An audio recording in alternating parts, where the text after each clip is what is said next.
2021년 공공의료 아카데미 1강 코로나19 정부 대응 평가 대담회를 시작하겠습니다. 오늘 진행을 맡은 저는 공공의료 성남시민행동 사무소장 박재만입니다. 이 공공의료 아카데미는 공공의료 성남시민행동이 2015년 창립한 이후에 시민들과 함께 공공의료에 대해서 좀 배우고 알아가는 정기 프로그램입니다. 상반기, 하반기에 진행을 하고 있는데 이번에가 13번째입니다. 이번 상반기에는 지금 코로나19 사태가 계속 지속되고 있기 때문에 코로나19에 대한 주제로 3번에 걸쳐서 아카데미를 진행해 보려고 합니다. 첫 번째 시간으로 코로나19 1년이 좀 남짓 지나고 있는데 이것에 대한 정부의 대응은 어땠는지, 이것에 대한 평가 대담을 좀 진행해 보고자 합니다. 오늘 평가에 초청해 주신 분은 보건의료단체연합 전진환 정책국장입니다. 반갑습니다. 네, 반갑습니다. 우리 국장님은 최근에 좋은 공공병원 만드는 운동본부에서 굉장히 또 열심히 활동하시고 계십니다. 그렇죠? 박재원 선생님과 같이 열심히 활동하고 있습니다. 그래요.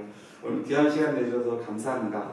저희가 그래도 좀 평가라는 여러 가지 측면이 있을 수 있는데 그래도 한 4가지 정도 주제로 좀 평가를 진행해 보고자 합니다. 첫 번째는 흔히 K-방역이라고 하죠. 방역 부분에 대한 정부 대응은 어땠는지. 두 번째는 또 방역과 조금 다른 치료, 의료 대응은 좀 어땠는지 이 부분. 또 세 번째는 최근에 코로나 사태가 커지면서 공공병원에 대한 역할 중요성이 많이 부각되고 있습니다. 그래서 공공의료라든지 또 최근에 이 시기에도 의료 상업화, 유흥미화, 산업화 이런 정책들이 많이 추진되고 있다는 평들이 많이 있습니다. 그것에 대한 정부 정책에 대해서 한번 짚어보고 마지막으로 최근에 굉장히 많은 사람들 관심사인 백신에 대해서 몇 가지 좀 짚어보는 시간을 갖도록 하겠습니다.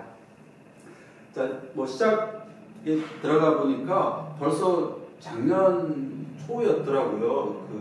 2019년 12월에 중국에서 원인이자 폐렴이 WHO에 보고가 되고 작년 1월에 첫 사망자가 좀 발생했었죠. 그리고 우리나라의 최초 확진자가 작년 1월 20일이었더라고요. 그 이후부터 몇 차례 대유행도 거치고 지금은 이제 백신까지 좀 오고 있습니다. 우리 국장님께서 지난 코로나19 사태가 좀 어떻게 흘러왔는지 상기시키는 의미에서 좀 과정에 대한 설명을 좀 한번 부탁드립니다. 네. 일단 저희가 1월 20일 날 첫 확진자가 생겼으니까 벌써 1년 5개월이 가까이 돼가고 있습니다. 좀 상기해보면 지난해 3월에 대구 경북을 중심으로 1차 유행이 발생을 했고 그 다음에 산발적인 유행을 지나서 7월, 8월에 2차 유행이 있었고 그 다음에 3차 대유행이 있어서 하루에 확진자가 1000명 이상 발생하고 그런 일들이 있었고 그 후에 한 400~500명 정도 확진자 수를 유지하고 있는 상황이라고 할 수 있을 것 같습니다. 그 사이에 그런 대유행기마다 사실 한국은 굉장히 병상이 많이 부족했고 그래서 이 시민사회단체들은 정부가 병상이랑 인력을 충분히 확충해야 된다라고 계속 주장을 해왔는데 정부는 그런 정책을 펼치기는커녕 이런 의료 상업화나 이런 것들에 매진을 했다고 생각을 하고 그 다음에 거리두기를 충분하게 시민들한테 하라고 강조는 했는데 그런 것도 실제로 지킬 수 있는 사회정책 같은 거를 펼치지 않고 시민들한테 차별적인 노인들과 재소자들이나 장애인 같은 분들한테는 차별적인 방역정책을 펼쳐서 굉장히 많은 비극도 일어나고 이런 사건들이 지난 한 해 일어났다고 생각을 합니다. 시작부터 정부에 대한 평가가 매섭습니다. 네. 하나씩 좀 짚어보겠습니다. 첫 번째는 일단은 방역에 대한 이야기를 좀 한번 다뤄보죠. 대체로 K-방역이라고 하면 우리나라 국민들도 전반적으로 방역에 대해서는 좀 긍정적으로, 호의적으로 평가를 하고 있는 것 같아요. 그리고 세계 여러 나라들도 한국의 방역에 대해서 배워야 된다. 대통령도 외국에서 이걸 자랑하기도 하고 그랬죠. 그래서 한국의 방역이 좀 잘 됐다 이런 평들도 있는데 여기에 대해서 국장님 어떻게 보십니까? 일단 물론 이제 한국은 방역을 잘한 측면이 당연히 있다고 할 수 있죠. 왜냐하면은 외국 같은 경우는 미국이나 유럽이나 이런 선진국들도 하루에 수만 명씩 확진자가 발생하는 데 비해서 한국은 지금 몇백 명대, 많아야 1000명을 조금 넘는 수준이기 때문에 초기 방역을 잘했다고 할 수가 있습니다. 외국 같은, 유럽이나 미국 같은 경우에 실제로 처음에 거기에 집권해 있던 굉장히 극우 정권들이 경제 활동을 더 중시하면서 사람들의 생명보다, 그래서 이 영국의 그 총리는 불과 영국에 그때 확진자가 몇백 명밖에 안 생겼을 때도 살아가는 사람과 이별을 준비해라라고 하면서 경제 활동을 더 중시했거든요.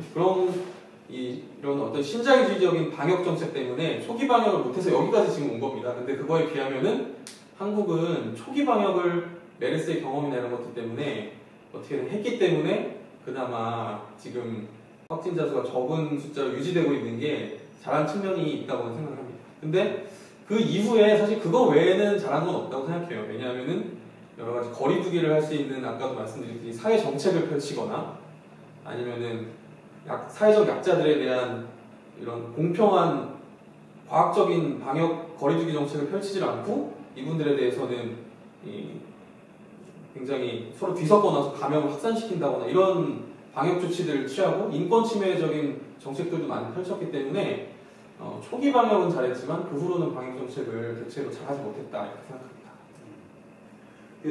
다른 나라의 그 확진자 수를 보니까 일일 확진자 수가 보통 기본이 뭐 몇천 명, 몇만 명 이렇게 되는데 우리는 사실은 몇백 명대잖아요. 인구 밀도에 비하면 사실 확진자 수가 매우 청정 지역이 둔할 정도다라는 평들도 좀 있긴 한 것 같아요. 네.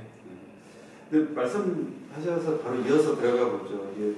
이 사회적 거리두기라는 것을 진행하면 또 우리나라 사람들이 이거에 대해 굉장히 많이 수용하고 좀 지침을 많이 따라줬잖아요. 이런 것들이 큰 어떤 성과의 원동력이었다고 생각하는데 그것에 비하면 이런 사회적 거리는 사람들의 어떤 뭐 기본권이라든지 보행이라든지 이동이라든지 이런 데서 굉장히 많이 방역 당국이 좀 지침들을 많이 주는 것인데 그것에 대한 정부 차원의 어떤 국민들에게 뭐 보상이나 어떤 지원 이런 것들이 좀 충분했는지 그건 한번 좀 짚어볼 필요가 있는 것 같습니다.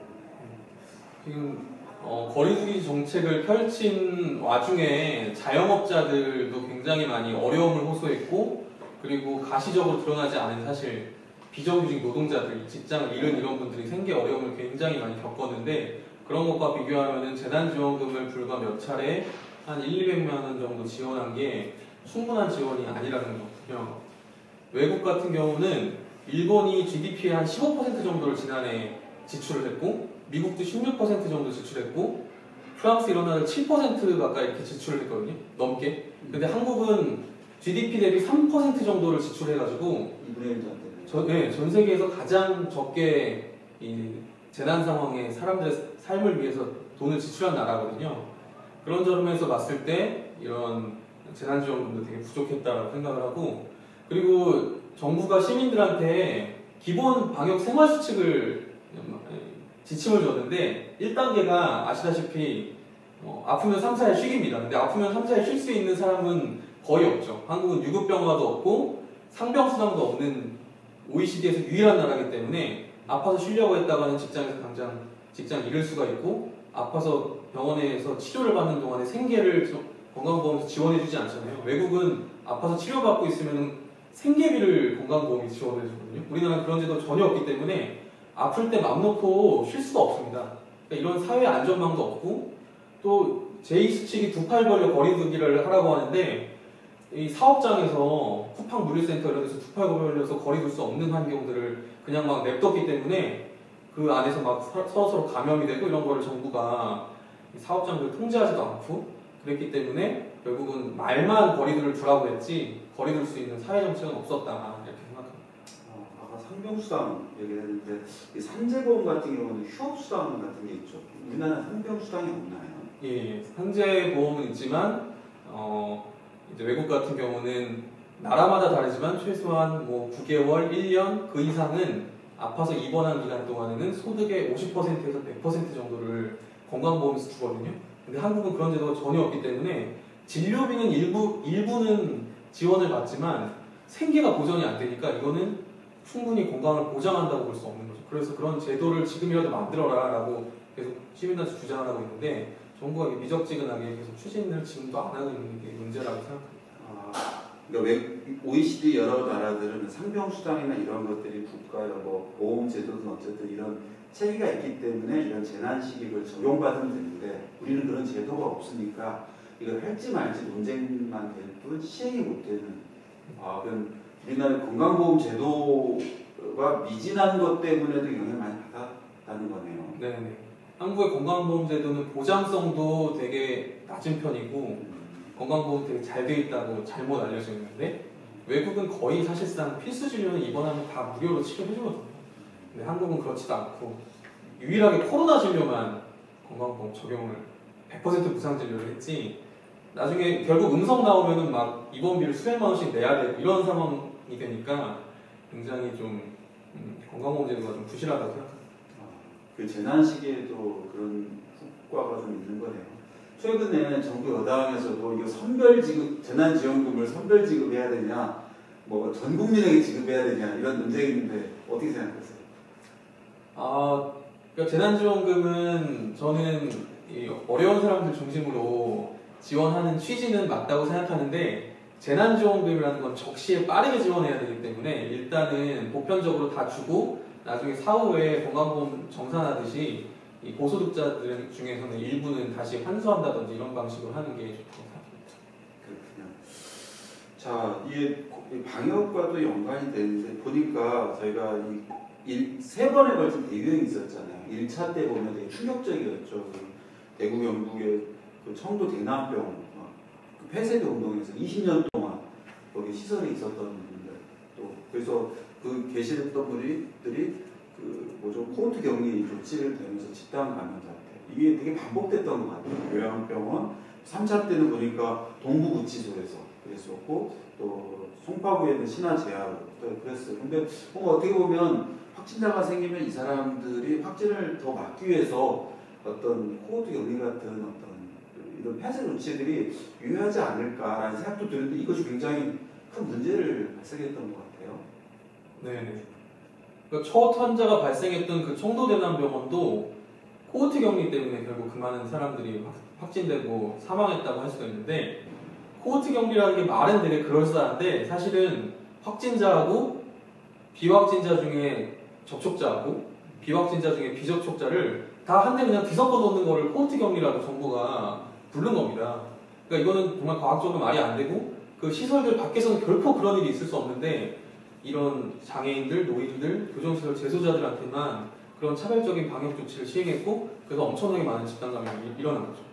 그러니까 이런 것들로 봤을 때 정부가 방역 조치에 있어서 그런 굉장히 큰 실패를 했다고 할 수 있는데 그런 코호트 격리를 왜 했냐를 생각해보면 결국은 한국의 입원 병상이 부족했기 때문에 그런 것들을 은폐하기 위해서 코호트 격리라는 이름으로 이런 사회적 약자들을 희생시켰다라고 할 수가 있습니다. 이 집단 감염의 확진자들을 치료 시설로 병원으로 이송을 시켜야 되는데 그 병상이 없기 때문에 당신들이 거기서 알아서 하시오 이런 조치를 했다는 말이네요. 네. 이송하고 격리하고 치료를 했어야 되는데 그런 병상이 부족하다 보니까 결국은 이렇게 했고 나중에 문제가 되니까 정부가 요양병원에 있어서는 더 이상 코호트를 하지 않겠다라고 발표를 했는데 여전히 장애인들하고 교정시설 재소자들한테는 그런 약속을 하지 않았어요. 그리고 근본적인 문제는 한국의 병상 부족이기 때문에 결국은 공공의료가 강화되고 병상이 충분해져야지만 이런 사태도 향후에 근본적으로 막을 수 있다고 생각합니다.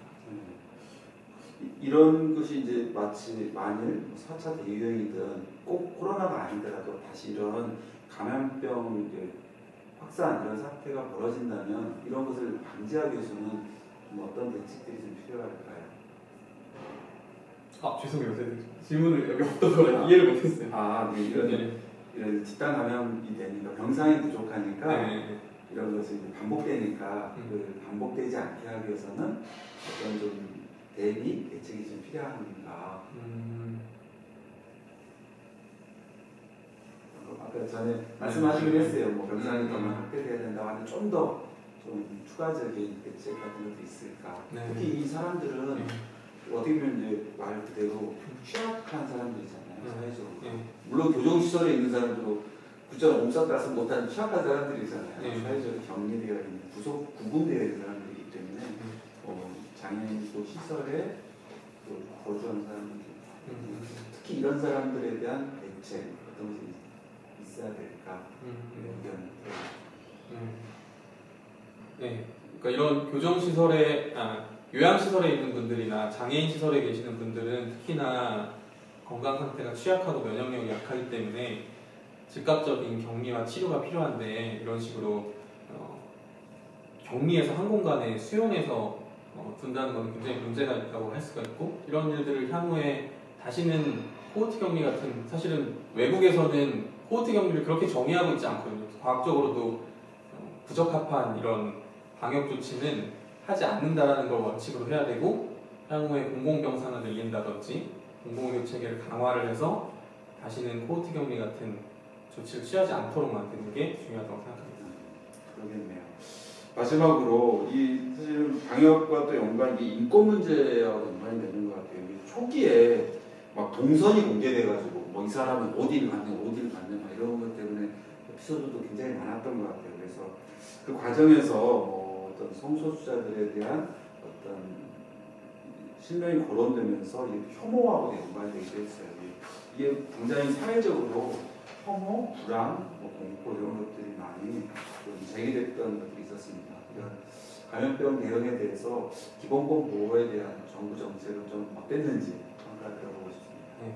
아마 많은 분들이 그렇게 생각하실 것 같은데 감염돼서 이 건강을 잃거나 하는 것도 두렵지만 내가 감염됐다는 게 동선이 공개되고 사람들로부터 비난받는 게 되게 두려워서 이 거리두기를 열심히 하고 그랬던 게 지난 한 해의 경험이었거든요. 그러니까 이런 것들은 정부와 지자체가 과도하게 동선들을 공개하고 개개인에 대한 정보를 노출하고 이랬기 때문에 가졌던 두려움이었다고 생각을 합니다. 그래서 이런 부분들은 그 뒤로 조금씩은 개선이 됐지만 여전히 문제가 있다고 생각을 하고요. 그리고 지난 5월에 이태원 클럽발 감염 사태가 있었는데 그때 언론들이 사실 이 성소수자 혐오적인 그 기사들을 막 쏟아내면서 이 사람들이 실제로 자신들을 드러내서 빨리 검사받고 검역을 하도록 만들었어야 되는데 오히려 이분들이 숨게 만들었거든요. 그러다가 이 언론이 인천 학원 강사, 거짓말 학원 강사라고 명명했던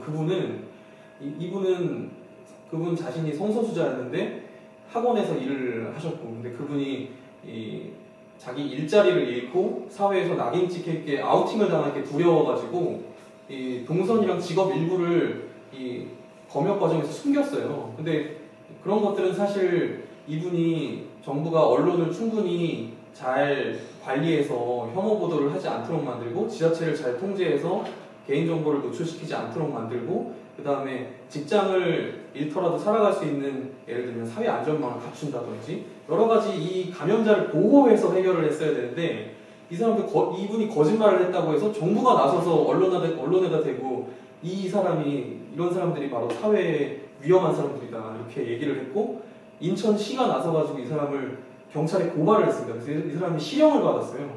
그러니까 이런 일이 정말 끔찍한 일이었다고 생각하는데 이런 식으로 어떤 소수자에 대한 보호와 인권 증진이 아니라 거꾸로 이 개개인을 탓하는 방식으로 방역을 했던 것도 굉장히 큰 문제였다고 생각합니다.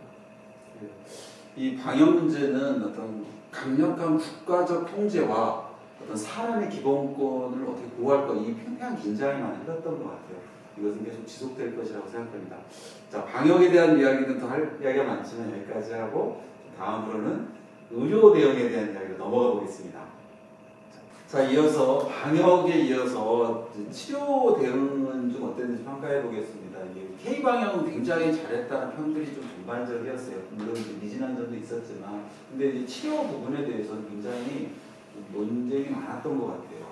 경상 부족 사태도 있었고 인력이 너무 부족하다 이런 것들이 많았어요. 그래서 좀 이 코로나 대응에 대해서 의료 대응이 좀 어땠는지 그거에 대한 좀 전반적인 평을 들어보고 싶습니다. 네, 코로나19가 1차 유행, 2차 유행, 3차 유행 거치면서 모두 경상 부족 사태를 경험을 했습니다. 근데 사실 한국은 거의 환자가 뭐 몇백 명대 뭐 적을 때는 몇십 명대가 생겼을 때도 병상 부족 사태가 벌어졌으니까 사실은 굉장히 좀 의료 대응 역량이 부족하다는 게 많이 드러난 거죠. 외국은 하루에 환자가 수만 명씩 발생을 해도 그런 것들을 한두 달 정도 버티다가 의료가 붕괴하고 이런 일이 있었는데, 한국은 불과 몇십 명, 몇백 명 정도의 환자 수가 생겼음에도 불구하고 입원 병상이 없어서 막 대기를 하고 이런 환자가 굉장히 많이 생겼었기 때문에 이런 것들은 굉장히 큰 문제라고 할 수가 있는데, 결국은 이게 한국의 공공병원들이 다 코로나 환자를 받고 공공병원이 너무 부족해서 생겼던 문제라고 생각합니다. 그리고 이게 2015년도에 메르스 사태가 있었을 때도 이 공공병원이 어떤 의미가 있는지가 좀 사회적으로 많이 관심이 생겼던 것 같은데, 사태가 진전되니까 그런 공공병원에 대한 관심도도 좀 사라졌던 것 같아요. 이번에도 대유행기에는 또 부각됐다가 또 사라지고 이런 게 좀 있는 것 같아요. 그래서 이런 시기에 감염병에 대응하는 어떤 것으로서 공공병원은 어떤 역할을 하고 어떤 면에서 중요한지 그거를 한번 말씀해 주시면 좋겠습니다. 네, 그러니까 한국에는 사실 공공병원이라고 하면 저희가 쉽게 생각하기가 어렵습니다. 주변에 있는 국내 의원들도 다 민간병원이고 큰 병원들도 다 민간병원이고, 공공병원이라고 하면 사실 서울에 있는 서울대병원이라든지 지역마다 있는 국립대병원들을 생각할 수가 있고, 보건소, 그 다음에 지방의료원, 몇 년 전에 홍준표 지사가 문을 닫은 진주의료원 같은 거를 생각해 볼 수 있는 정도거든요. 그러니까 공공병원이 전체 의료병상 중에서 8.9%밖에 안 되기 때문에 우리가 민간병원에 가는 걸 당연하게 생각을 하죠. 근데 외국은 다 7, 80%가 공공병원이니까 이런 감염병 재난 시기에 위급할 때 정말 필요한 환자들을 돌볼 수 있는 병상이 충분하게 확보가 되는데, 한국에 있는 민간병원들은 다 개인이 혹은 법인이 운영하기 때문에 돈벌이 중심으로 운영이 되고, 그래서 이런 코로나 환자를 꺼리고 그러다 보니까 병상이 부족하고 이런 일들이 너무나 코로나19 시기에 명백하게 드러났기 때문에 많은 시민들께서 공공병상이 한국에 꼭 있어야겠구나라는 걸 느끼게 된 것 같습니다. 그렇군요. 근데 이게 보면 대유행 시기마다 그랬어요. 근데 그 자료들을 보면은 2차 대유행 수도권에서 있을 때는 한 300명 정도 신규 확진자가 있었는데 중증 환자가 들어갈 수 있는 치료 병상이 없는 병상 포화 사태가 이제 나타나게 됐던 거죠. 이건 계속 반복됐던 것 같아요. 우리나라가 병상 수가 적지 않은 나라이잖아요. 네. 근데 왜 이런 병상 부족 사태가 벌어지는지 왜 있죠, 이건? 그러니까 정말 한국은 병상이 많은 나라거든요. 전 세계에서 병상 수가 제일 큰 병원이 한국에 있습니다. 아산병원이 전 세계에서 가장 큰 병원이에요. 아, 그래요? 2,700병상짜리 병원이고, 두 번째로 큰 병원이 세브란스 병원이거든요.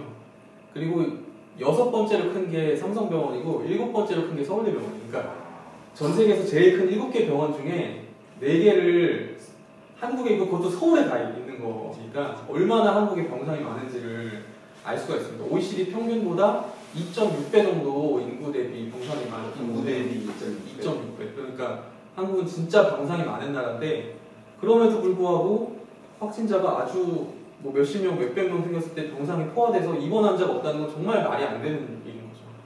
그거는 바로 한국의 병상은 그렇게 많지만 공공병상은 10%도 안 되기 때문에 민간 병원들은 코로나 환자를 보기를 꺼리고 공공병원들만 환자를 받기 때문에 얼마 숫자도 안 되고 정부가 투자를 하지 않아서 시설도 열악했던 그 병원이 코로나 환자를 보다 보니까 다 감당도 못했고, 입원을 시켰다 하더라도 제대로 된 중환자 치료를 하지 못해서 한국은 치명률이 10명을 보정하면 외국보다 그렇게 낮지가 않습니다. 그러니까 치료 대응을 잘 하지 못한 거죠. 결국은 공공병상이 부족하고 민간병상 아무리 많아도 이런 재난 시기에는 공익적 역할을 하는데 한계가 있다는 것을 너무 분명하게 보여준 것 같아요. 아까 서두에 말했던 것처럼 지금 이 코로나 국면이 공공병 확산의 골든타임이다라는 말을 해요. 왜 그러냐면 이때 국민들의 관심이 높아지기 때문에 이때 공공병원을 더 많이 짓고 증축해야 된다라는 말을 하고 있거든요. 근데 그 3차 대유행을 좀 대비하면서 시민사회 단체들이 뭐냐면 민간 병원들에서 병상을 동원해야 된다. 정부가 나서서 그 이야기를 좀 했어요. 이게 좀 어떤 자본주의 사회에서 내가 운영하는 병상을 내놔라 이런 이야기가 굉장히 좀 되게 낯선 주장처럼 느껴졌어요. 네. 왜 이런 이야기가 나온 거죠? 아까도 말씀드렸다시피 공공병상은 너무나 부족하고 대신에 한국의 그 전 세계적으로 가장 크고 온갖 자원과 인력이 몰려있는 병원들은 다 민간 병원이잖아요. 그리고 정부가 다 그런 민간 병원들의 투자를 지원을 많이 했고 근데 이런 병원들이 나서지 않아서 코로나 진료에 차질을 겪다 보니까 당연히 병원이니까 환자를 진료하는데 자기 병상들을 제공을 해야 된다라는 시민들의 요구가 있었던 거죠. 사실 민간 병원들은 어떤 삼성전자나 현대차 같은 기업들하고는 성격이 좀 다릅니다. 왜냐하면 여기는 비영리버 병원이라는 이름으로 이 정부가 많은 지원도 세제 혜택도 주고 그리고 사실 영리병원과 다르게 비영리병원은 사실 반쯤은 우리 재산이에요. 이게 나중에 망하거나 하면은 국고로 귀속되는 병원이거든요. 그래서 반 정도는 시민의 재산이라고 할 수가 있는데 그렇기 때문에 이 공익적 역할 대신에 정부가 많은 세제 혜택이나 지원을 해주니까 이럴 때 사람들의 생명이 위급할 때 사회적 역할을 해라 라고 이제 시민단체들이 요구를 했던 거죠. 근데 민간 병원들은 그런 요구를 번번이 무시를 했습니다. 그 대한중환자의학회가 11월에 3차 유행이 생기고 나니까 어떻게 가이드라인을 냈냐면은 민간 상급병원 큰 병원들을 동원할 생각하지 말고 공공병원을 더 활용하거나 안 되면 컨테이너를 짓고 뭐 임시치료소 같은 걸 만들어라라고 얘기를 했거든요. 근데 우리나라에 그 크고 많은 병상들이 있는데 왜 코로나 환자들이 임시치료소나 체육관 같은 데서 치료를 봐야 되는 거죠? 이건 말이 안 되는 얘기잖아요. 그래서 이런 사회적인 불만, 분노들이 조금 있으니까 정부가 아주 뒤늦게 3차 유행이 생긴 지 한 달이 지나서야 민간 병원에 1% 정도 중환자실 내놔라 라고 강제 징집을 했고 그래서 이제 병상 상황이 조금 안정될 수가 있었습니다. 이런 데서도 보듯이 민간 병원이 얼마나 공익적 역할을 하길 꺼려하고 공공병원에 비해서 한계가 많은지를 또 알 수가 있는 것 같습니다. 그러니까 이제 정부 차원에서 사회적으로 어떤 병원에 대한 일정 정도 지원, 이 건강보험 제도든 여러 가지 지원책이 있었던 만큼 국가적인 어떤 재난에 사회적 책무를 요구하는 그런 것이라고 되겠네요. 예. 이 지역의 성남시 의료원도 감염병 전담병원을 지정이 됐어요. 그러니까 사실은 이게 지정이 되면 시민들이 이 병원의 외래 진료나 이렇게 하는 것을 약간 좀 조심스러워하는 경향이 있습니다. 이거는 충분히 이해가 돼요. 근데 보면 이제 간혹 좀 경제적인 이유 여러 가지 때문에 좀 이런 민간 병원을 가지 못하고 공공병원을 이용하는 사람들에게는 이제 이런 지정이 굉장히 좀 어려운 상황을 초래할 수도 있을 것 같아 보여요. 네. 뭐 서울 같은 데는 뭐 어떤 노숙인들 같은 경우는 다 병원에서 나가야 되니까 갈 곳이 없어서 좀 고통스러웠던 사례도 있었던 네. 이런 것들이 좀 어떻게 보십니까? 네. 말씀하신 것처럼 공공병원이 전부 다 코로나 전담병원으로 총동원이 되니까 사실은 그동안에 공공병원만 이용할 수 있었던 기초생활수급자 같은 저소득층이라든지 HIV 감염인이라든지 그리고 노숙인 같은 취약계층들은 민간병원에서 받아주질 않고 이분들은 민간병원에 가면은 연대보증인을 요구하거나 의료비 선지급을 하지 않으면 병원에서 안 받겠다라고 해요. 그래서 이 공공병원밖에 갈 데가 없는 분들이거든요. 근데 이런 공공병원밖에 갈 데가 없는 분들이 공공병원은 코로나 전담병원이 돼가지고 다 기존에 있던 환자들 쫓아내는 한국이 되다 보니까 갈 곳이 없어진 겁니다. 그래서 예컨대 부산에서 언론에 나온 사례를 보면은 기초생활수급자라서 강경화여서 부산의료원에서 치료받고 있던 분이 부산의료원에서 쫓겨나서 민간병원을 알아봤는데 치료비가 너무 비싸서 결국 입원을 하지 못하고 사망했다든지 HIV 감염인이라는 이유로 손가락이 절단됐는데 민간병원들이 10곳 이상 거부를 해가지고 치료 시기를 굉장히 놓친 사례 같은 것들이 언론에 보도가 됐고 그 다음에 서울시는 노숙인 같은 경우는 아예 공공병원만 입원할 수 있다고 법으로 정해놨어요. 이것도 굉장히 차별적이죠. 누구나 우리 시민들은 자기가 가고 싶은 병원에 입원할 수 있는 권리가 있잖아요. 근데 노숙인은 그 권리가 없습니다. 아예. 서울시가 공공병원만 가라고 법으로 정해놨는데 공공병원을 다 전담병원으로 만들어 놓으니까 이 노숙인은 말 그대로 입원할 병원이 한 군데도 없어지는 그런 일까지 벌어진 적이 있었거든요. 그래서 이런 취약계층들이 공공병원도 너무 적고 했던 한국의 의료체계 속에서 굉장히 많은 생명과 건강의 위협을 겪었던 것이 지난해의 경험이고 올해까지도 좀 그런 것들이 계속되고 있다고 생각합니다. 공공병원이 이제 좀 수행해야 되는 감염병 대응 이것도 있고 취약계층에 대한 지원도 있는데 어떨 땐 이걸 다 뭔가를 하나를 선택하면 선택되지 않은 것 때문에 생기는 문제가 생길 수 있다는 거네요. 네. 코로나 환자도 공공병원이 보고 취약계층도 공공병원이 보고 민간병원은 코로나 환자도 안 보고 취약계층도 안 보고 오로지 돈 되는 환자들만 보다 보니까 이 두 가지를 공공병원이 다 감당을 하지 못해가지고 이런 일이 벌어졌고 이 재난의 한가운데서도 삼성병원, 아산병원 이런 데들은 아주 청정하게 보호가 돼가지고 마음껏 응급하지도 않고 필수적이지도 않은 환자들까지 다 보면서 그러면서도 이제 병상을 내놓지 않는 일이 반복이 됐던 거죠. 최근에 성남에서 이런 사건이 있었어요. 어떤 환자가 발열이 있었던 거예요. 그래서 이 병원 저 병원 갔는데 발열이라는 이유 때문에 코로나가 의심이 된다 그래서 병원에서 받아주지를 않는 거예요. 그래서 이 환자가 여러 병원을 연락을 해서 가지 못해서 결국은 의정부 성모병원을 갔다는 기사보도 다행히 이분이 이제 치료를 받아서 다행이죠. 만일 이런 경우는 심각한 문제를 초래할 수 있잖아요. 이 코로나 때문에 보니까 대구에서 그 정혁군이 사망 사건이 좀 있었던 것 같아요. 이거는 취약계층이라는 평범한 시민이었는데 코로나 국면에서 적절한 치료를 받지 못해서 생긴 아주 안타까운 일이었습니다. 좀 소개 좀 부탁드립니다. 네, 지난해 초에 안타까운 일이 있었는데 대구 경북의 1차 대유행 때 바로 이 17세 정유엽 군이 열이 40도가 끓는데도 불구하고 병원에 갔는데 병원에서 코로나로 의심된다는 이유로 적시에 치료를 하지 않아가지고 결국은 목숨을 잃었죠.